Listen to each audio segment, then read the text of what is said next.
estão me cobrando aqui para falar da origem da onça. Uhum. Quer botar aí?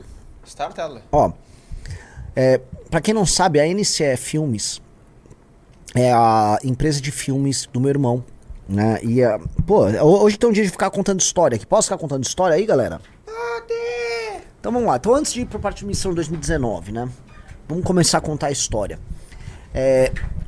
Vocês sabem, né, que eu era um empresário falido, né? Lá em idos de 2000 e... Vamos mudar, vai. Vou contar essa é uma longa história. Eu sempre gostei de política, tá? Sempre gostei. Se for pegar lá pra 1989, quando eu desperto pra política, 1989, é porque tinha as eleições presidenciais e eu achava aquilo o máximo. Eu lembro que meu avô, o pai do meu pai, tinha ido pra Brasília pra alguma coisa. E aí eu lembro que eu fui com eles, de Del Rey. Eu, meu pai, meu avô. E aí eu lembro que eu conheci Brasília ali naquela época. E 89 era o ano da eleição presidencial e meu pai odiava o Lula, né? E o Lula concorreu. Opa, atenção urgente, 1014 fichas! Uhul!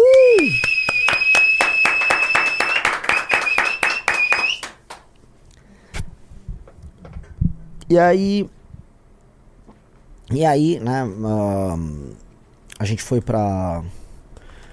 Meu pai começou a explicar como é que eram as eleições, eu comecei a decorar o nome de alguns partidos. Eu lembro que o PL era dois patinhos na lagoa, achava um número muito engraçado. O número do PL é 22, dois patinhos na lagoa. E tinha o Caiado, tinha o Afif, tinha o Maluf, né? Enfim. Aí na época surge o Collor, e o Collor era o nome pra derrotar o Lula. E então eu tinha que ajudar a derrotar o Lula. E aí, mano, andava com bandeirinha do Collor, eu tinha 5 anos de idade, né? A bandeirinha do Collor, ficava na escola defendendo o Collor, falava que o Collor era o máximo. Eu já gostava muito do Ayrton Senna, então o Collor e o Senna e o Jaspion são muito legais, não tem que gostar deles, né? Enfim, crianças, né? Mas eu gostava de política, acompanhava política, acompanhei o impeachment do Collor depois. E final dos anos 90, cara, eu já tava... Final dos 97, 98, eu lembro que eu ganhei O Príncipe do Maquiavel, eu li, gostava de ler, eu sempre fui ligado à história. Digo isso porque aí em 2002 para 2003 eu presto vestibular, entro na USP em 2003, na Faculdade de Direito da USP, e lá eu começo a fazer política acadêmica, aí eu desperto para fazer política. E aí começo a estudar, começo a ler autores e começo a conhecer pessoas muito inteligentes, todas à esquerda, né?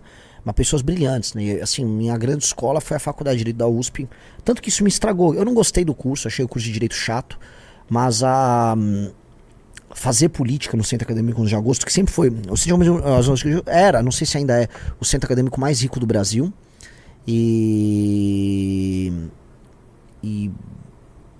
né, porra, Jânio já foi de lá, grandes homens da política brasileira foram de lá.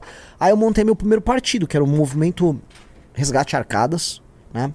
O Movimento Resgate Arcadas ganhou várias eleições pro Centro Acadêmico 11 de Agosto. Lá eu tomei um golpe, eu ia ser candidato a presidente e ganharia a eleição para presidente do Centro Acadêmico 11 de Agosto em 2005 para 2006. Mas eu tomo um golpe dos meus próprios amigos ali, né? E aí eu jurei nunca mais fazer política. E aí eu fui trabalhar junto com o meu pai. Eu não queria ser estagiário de direito, já não estava gostando do direito, mas queria trabalhar com recuperação de empresa. Eu fui trabalhar com meu pai. Meu irmão, nessa época, começou, e é muito importante colocar eu e meu irmão nessa trajetória, porque meu irmão, ele era... ele começou, surge o YouTube, acho que 2006, 2007, meu irmão começa a gravar vídeos pro YouTube. E aí gravou o famoso vídeo de Emo Day, que estourou. E meu irmão falava que ele queria ser produtor de cinema, tá? Então onde estava cada um dos fundadores nessa época? O Kim Kataguiri nasceu em 97, 2006, 2007, ele era uma criança de 10 anos, ele estava assistindo seus animes. O Riso, você estava fazendo o que em 2006, 2007, Riso? Eu tava no ensino médio. Riso estava no ensino médio. Tinha zero interesse político na época.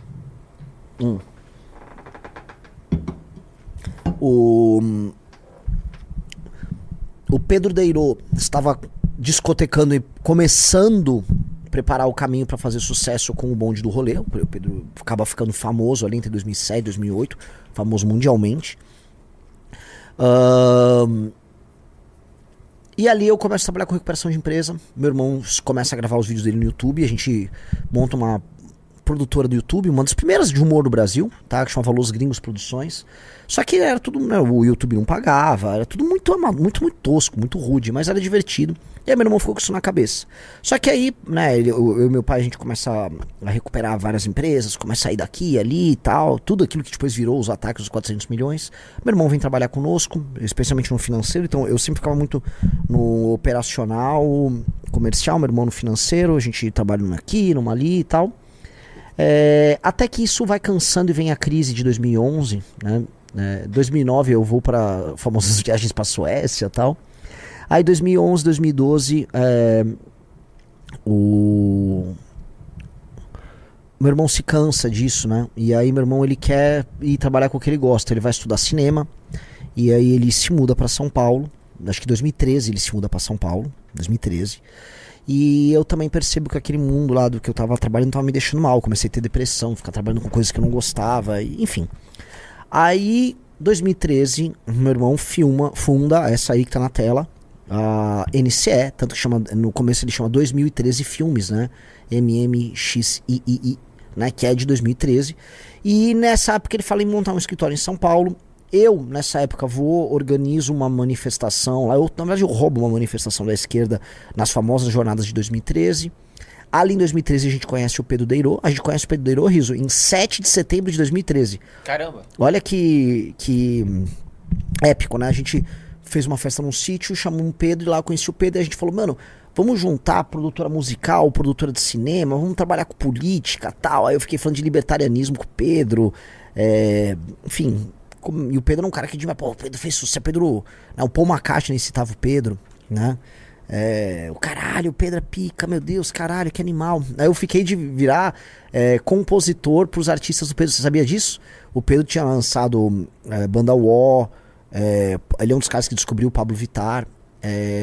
Conta mais dessa história. O Pedro, né, depois de ter feito sucesso na gringa, o Pedro volta pro Brasil, continua tocando com a banda dele. Mais uma das maneiras que ele e o sócio e membro da banda dele, o Gork, fizeram para crescer aqui no Brasil é se tornarem produtores musicais. Então eles começaram a achar artistas em geral do universo alternativo e do mundo trans, gay, não sei o quê. E eles começaram a produzir essas pessoas, né?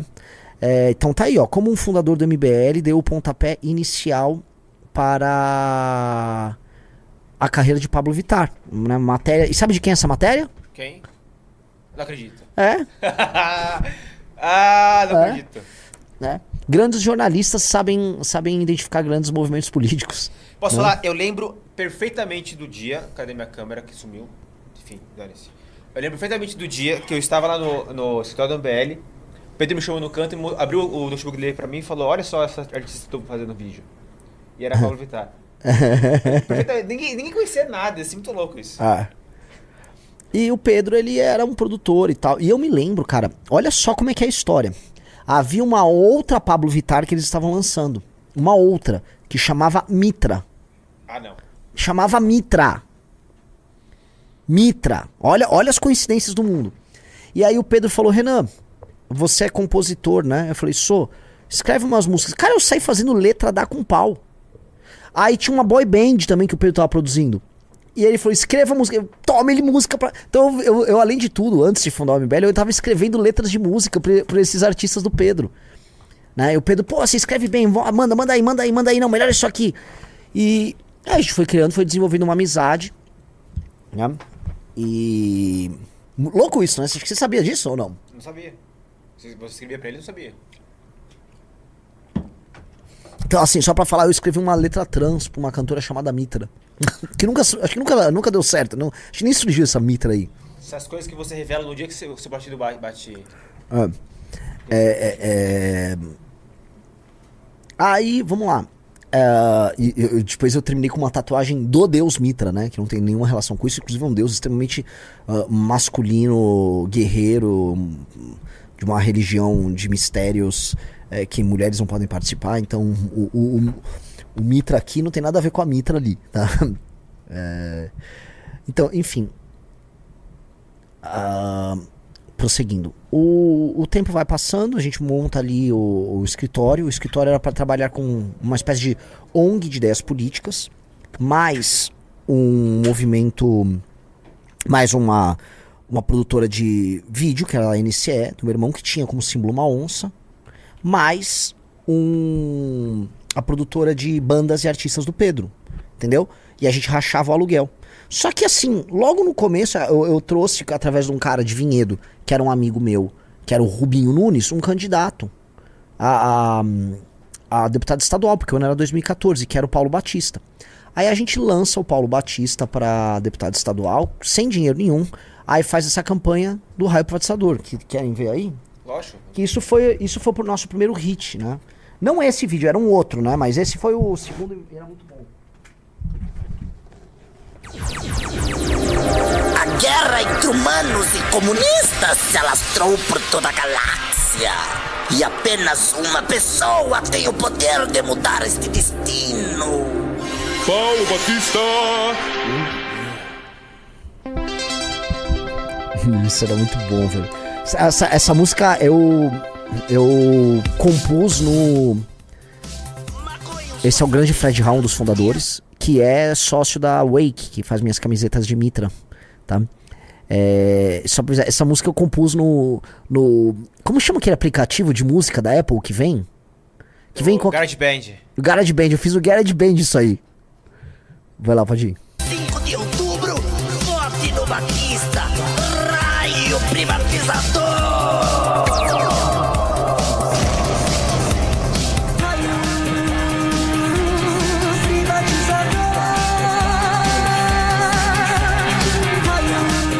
Pausa. Tanto que a voz tá cantando raio privatiza. Sou eu. A guitarra que você tá ouvindo de fundo é minha. E tem uma voz que é a do Pedro, que o Pedro tinha uma tese que tinha que fazer o número entrar com mensagem subliminar. Então fica o Pedro no fundo. 4, 4, 7, 7, 7, 4, 4. E a voz 4, 4, 7, 7, ela vai aumentando. O Pedro faz assim, no começo você quase não ouve 4, 4, 7, 7, 7. Mas tem o tempo todo. E no final tá mó alto 4, 4, 7. Dá uma olhada no comecinho como fica de fundo, ó. 4, 7, 7, 7. 4, 4, 4. Privatiza o metrô, privatiza a Unesp, privatiza o metrô, privatiza a Unesp, privatiza meu amor, privatiza privatiza o metrô, privatiza a Unesp, privatiza meu amor, privatiza 4, 4, 7, 7, 7, 4, 4, 7, 7, 7, 4, 4,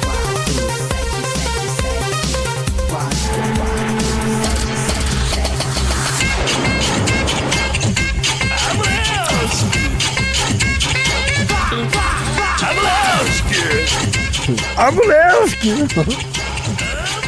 Abulewski! 4, 4, 7, 7, 7, 4, 4, 7, 7, 7, 4, 4, 7, 7, 7, 4, 4, 7, 7, 7. Você viu como o 44777 termina alto no final, né? Isso nos alçou, assim, ao game político. A gente foi... O New York Times fez matéria disso. É real. New York Times, a Folha fez várias matérias da gente.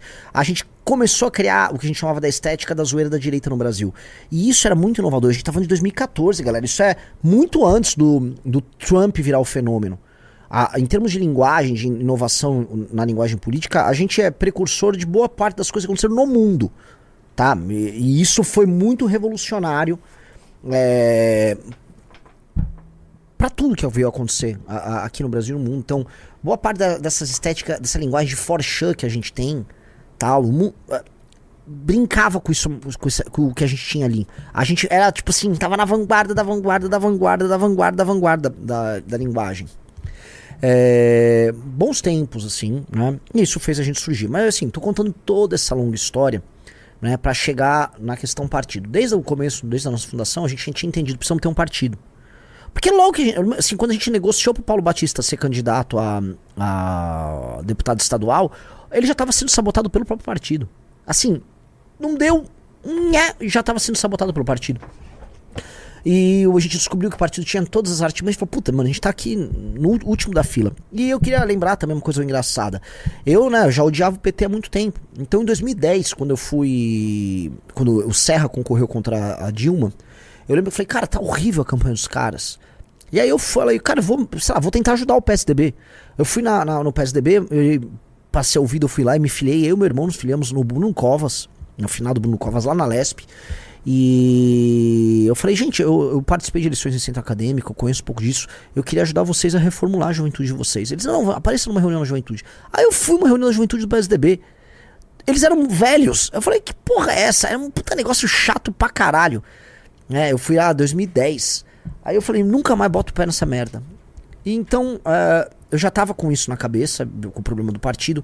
E aí a gente tentou em 2015, já com o MBL tendo surgido, montar algo lá com o pessoal do PSL, não deu. Aí o nome disso seria Livres, tanto que surgiu aquele movimento Eu Sou Livres, um movimento Livres, que é basicamente uma ideia nossa.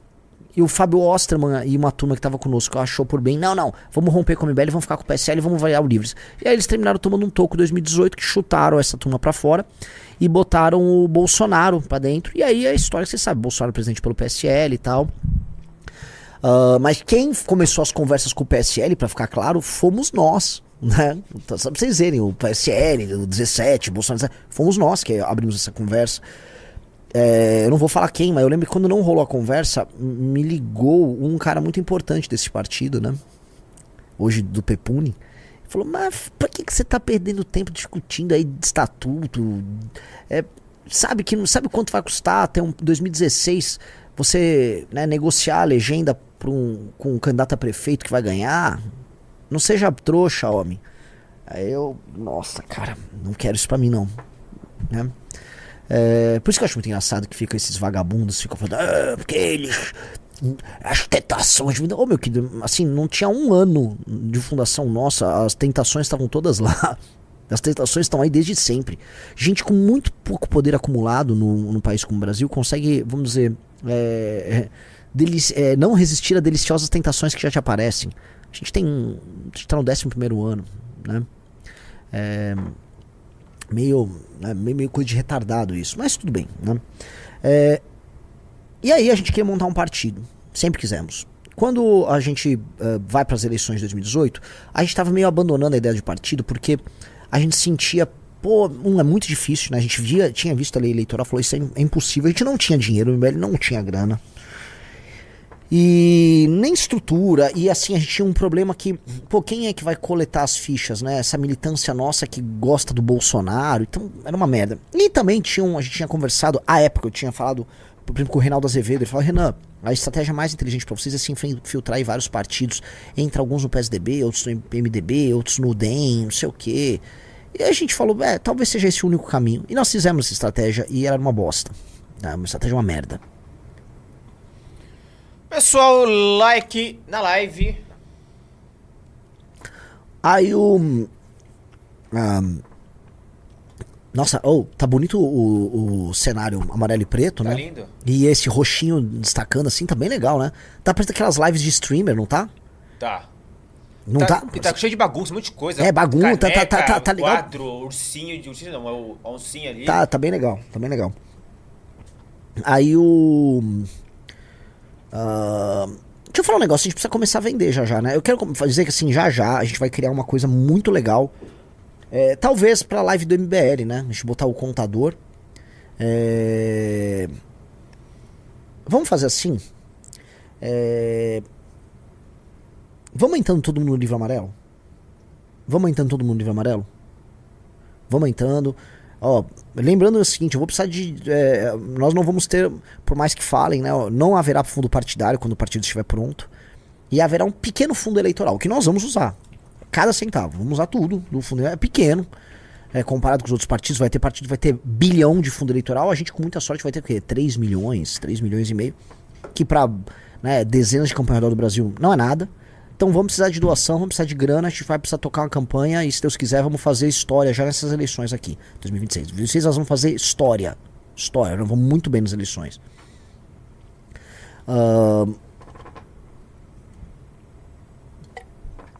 Não tá mais rápido do que a gente imaginava aí, o contador? Deu uma acelerada, né? Não deu? Tá com quanto já? 760. Ih, cara, desde que eu cheguei contava 1.200. Tô achando que a gente não vai poder almoçar hoje, Renan.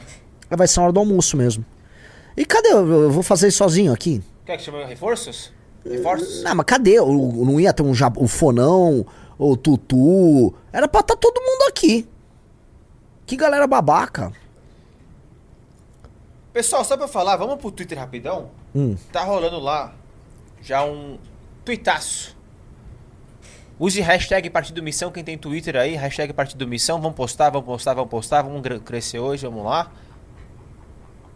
A gente já tá nos Trend Topics? Ainda não. Opa, tá chegando. Vamos lá um pouquinho assim, ó. Vamos lá pro Partido Missão. Quando a gente viu, né, com a chegada do bolsonarismo ao poder, que não haveria outro caminho pra gente que não fosse montar um partido, me bateu uma agonia muito grande. Falei, cara, a gente não vai conseguir montar um partido. Mas eu vou ter que ir atrás, de dinheiro, eu vou ter que ir atrás de pessoas que entenderam a necessidade de montar um partido. Aí vou abrir bastidores aqui. Sabe com quem eu fui falar pra gente montar um partido? Quem? Com o finado Gustavo Bebiano. Antes do Bebiano morrer, ele já estava rompido com o bolsonarismo. Me tornei amigo dele e começamos a conversar com o Bebiano. E aí a gente montou um time, um grupo de pessoas para falar, vamos começar a ver o que precisa para montagem do partido e tal. Ricardo estudando estatuto com o Renato, a gente estudando a lei eleitoral e tal. E aí eu comecei, o que seria a lógica? Então a lógica original do Partido Missão era a seguinte. Ainda a gente tinha muitas premissas tecnocráticas, né? Era a ideia de um partido cumpridor de metas. Então, a gente queria montar um partido que se auto-extinguiria. Ele teria um estatuto que se auto-extingue. Como assim? Ora, tão logo a gente batesse uma série de indicadores no Brasil, não precisava mais do partido. É como se nós tivéssemos uma missão. Então era assim, ó... você pegava os indicadores, ó, se o Brasil tiver 90% de cobertura de esgoto, se o Brasil se tornar o 5º PIB do mundo, se o Brasil tiver uma renda per capita de tanto, se os nossos índices de blá blá, a gente estabelecia uns índices e ficava com uma contagem regressiva rodando no site do partido e a gente criando as políticas públicas para bater isso. A ideia da missão é isso. Aí falou, isso daria um senso de missão para as pessoas. A gente queria um partido inovador, que era um partido com indicadores. E mais, você conseguiria replicar esses indicadores para os diretórios municipais e os estaduais. A ideia é legal. Olhando hoje, até hoje eu olho assim, a ideia era legal. Não sei se você concorda.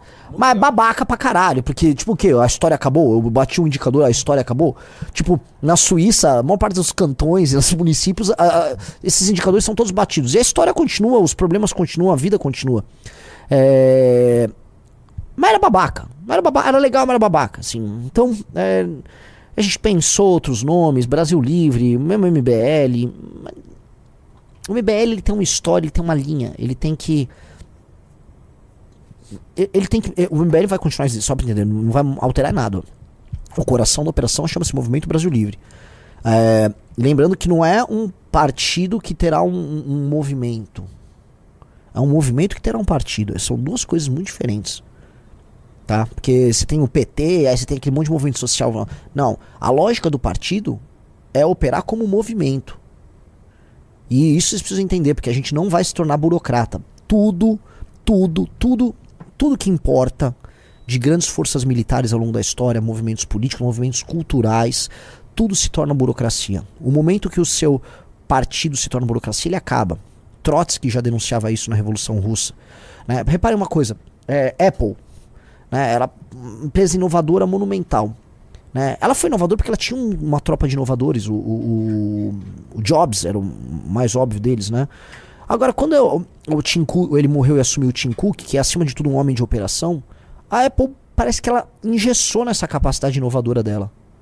Ela virou uma empresa operacionalmente falando muito boa, uma burocracia muito boa, mas ela perdeu a vitalidade.